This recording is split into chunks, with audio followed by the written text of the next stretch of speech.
Halo semuanya, kenalin nama aku Fairun Fairif dan dalam kesempatan kali ini akan melakukan presentasi terhadap manajemen project tugas evaluasi CLO 1 yang dimana isinya bakal ngebahas tentang dasar-dasar dari manajemen projecting sampai ke tools-tools yang bisa kita implementasiin.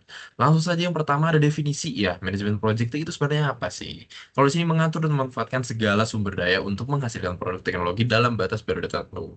Artinya, namanya project itu ada periode tertentunya dalam kurun waktu yang ditetapkan, ada awal dan ada akhir. Sepanjang periode waktu ini, kita harus memanfaatkan segala resource yang dimiliki, mau itu human resource, tools, finance, hal seperti ini yang harus diutilize untuk menjalankan project tersebut. Kemudian selanjutnya ada jenis nih. Walaupun jenisnya mungkin lumayan banyak sebenarnya dalam deployment, dalam proses development aplikasi, atau apapun itu hal yang berupa teknologi dan digital, ada dua hal yang populer, waterfall dan agile. Seperti gambar ini, waterfall itu dari atas sampai ke bawah. Nah, waterfall itu kan seperti air terjun ya, jadi tidak ada proses untuk balik ke atas. Artinya satu proses kita selesaikan, lanjut ke proses berikutnya sampai akhir seperti itu. Itu adalah waterfall. Hal ini cocok untuk proyek-proyek kecil dan juga sudah terarah atau mungkin yang sudah pernah dibuat sebelumnya ada yang mirip dengan proyek tersebut ya itu bawa kayak waterfall.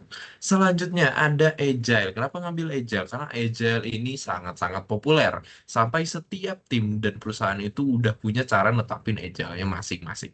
Nah, kalau di sini agile ini per sprint ya, jadi per sprint ada kita melakukan secara berulang-ulang dari hal kecil ditambahin lakukan hal yang sama ditambahin dilakukan hal yang sama. Hal ini kenapa sangat populer? Karena ini bagus untuk proyek-proyek yang masih baru atau yang ingin cepat dan budgetnya ini dinamis. Hal ini kenapa dibutuhkan? Karena di Agile ini biasanya costnya itu ditembak per sprint. Jadi sprint satu costnya segini. Kalau masih mau nambah, sprint 2, sprint 3, costnya akan menyesuaikan. Makanya ada selalu proses plan di setiap sprintnya. Itulah yang terjadi di Agile. Oke, tergantung kliennya. Selanjutnya, proses nih. Proses ada 5 untuk manajemen projecting. Yang pertama ada inisialisasi. Yang dimana semua proyek itu harus dimulai ya. Inisialisasi. Yang dimana di sini adalah menentukan dasar dan alasan proyek ini sebenarnya dilakukan gimana sih. Nah, di inisialisasi ini kita punya yang namanya identifikasi kebutuhan. Dan kemudian ada studi kelayakan dan juga penetapan struktur dan stakeholder. Sebuah project butuh banget yang namanya stakeholder sehingga kita tahu siapa sih penanggung jawab PIC dari sebuah tugas seperti itu. Nah, kemudian selanjutnya ada perencanaan. Nah, ini udah masuk ke menyusun rencana detail untuk project berjalan agar nanti terarah gitu ya. Ada yang kita bisa menjadi guide kita untuk ke depannya. Nah, di sini udah masuk ke estimasi anggaran, kemudian ada scope dari project tersebut dan kemudian ada identifikasi resiko serta penentukan standar kualitas dan cara monitoring gimana sih way of work-nya. Nah, itu di perencanaan. Kemudian selanjutnya ada eksekusi. Nah, ini setelah direncanakan, lakukan eksekusi sesuai dengan perencanaan. Di sini kalau misal contohnya perangkat lunak gitu ya, perangkat lunak di sini udah mulai implementasi sistem pembangunan infrastruktur, hal-hal teknis seperti ini sudah mulai dieksekusi sesuai budgeting yang dilakukan di perencanaan. Kemudian udah mulai ada koordinasi tim dan distribusi tugas. Di sini komunikasi antar stakeholder sudah terjadi juga. Nah, ini akan terus berjalan berbarengan dengan yang namanya pengawasan dan kontrol. Kenapa ini penting banget? Biar tahu eksekusi ini sesuai nggak sih dengan timeline, dengan hal-hal A, B, C itu apakah sesuai dengan requirement-nya semuanya. Ini dilakukan oleh orang-orang yang punya stakeholder. Misal jadi project manager, banyak banget ngelakuin pengawasan dan kontrol. Di sini juga ada biasanya progress report, meeting gitu ya. Di sini terjadi penguasaan kontrol. Kemudian terakhir, penutupan. Tidak kalah penting daripada proses-proses lainnya. Karena penutupan ini sangat berpengaruh terhadap kerjaan selanjutnya. Makanya butuh banget pencatatan, evaluasi, dan survei di bagian penutupan. Satu hal juga yang penting banget dari penutupan adalah biar ya project itu ketika selesai gitu ya semuanya tetap aman-aman aja dari karyawannya itu tetap tidak ada slack, tidak ada permusuhan karena bisa jadi orang-orang yang tersebut dipakai lagi untuk project berikutnya seperti itu. Nah, selanjutnya ada sertifikasi nih. Jadi untuk project management ada sertifikasi-sertifikasi yang bisa didapatkan. Pertama nih ada PMP, Project Management Professional. Ini adalah sertifikasi yang paling bergengsi di dunia manajemen, dan juga ada untuk level menengah ke atas gitu. Ini cocok banget karena berbasis PMBOK Guide.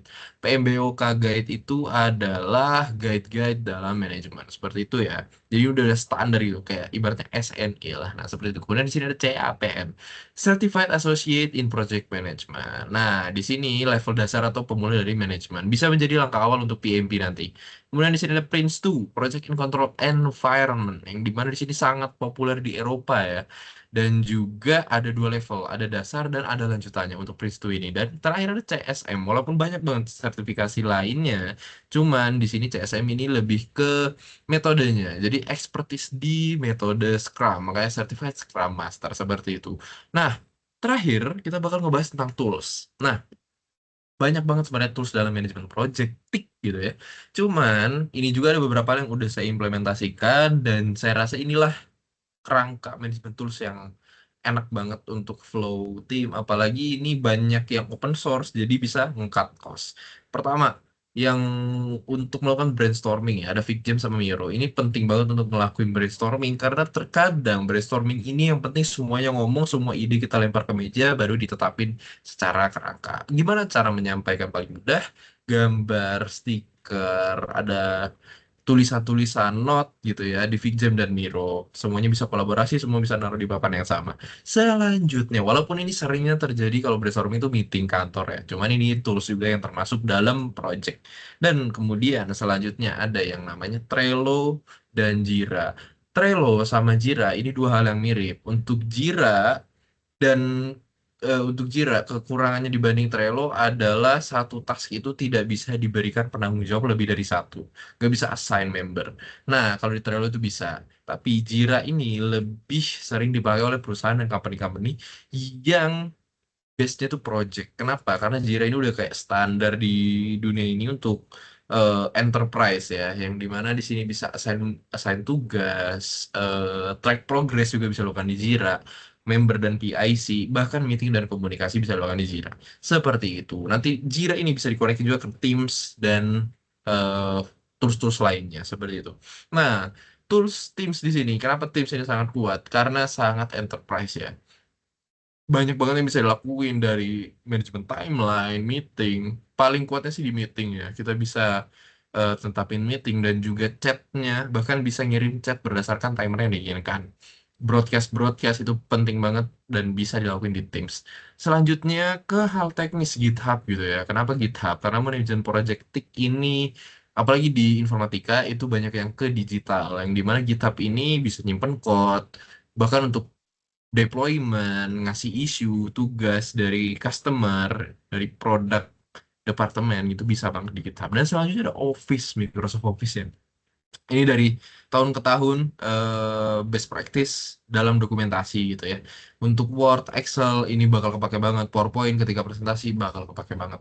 Nah, jadi itu untuk presentasi dari saya, Feran Arif. Dan untuk project manajemen project TIC, dasar-dasarnya adalah hal yang sudah saya jelaskan tadi. Manajemen proyek ini penting banget, begitu pula dengan implementasi toolsnya, agar bisa melakukan proses deployment atau development aplikasi, development teknologi, atau development apapun itu, agar berjalan dengan lancar. Jadi bukan cuma masalah teknis, tapi ada hal-hal yang penting untuk manajemen project.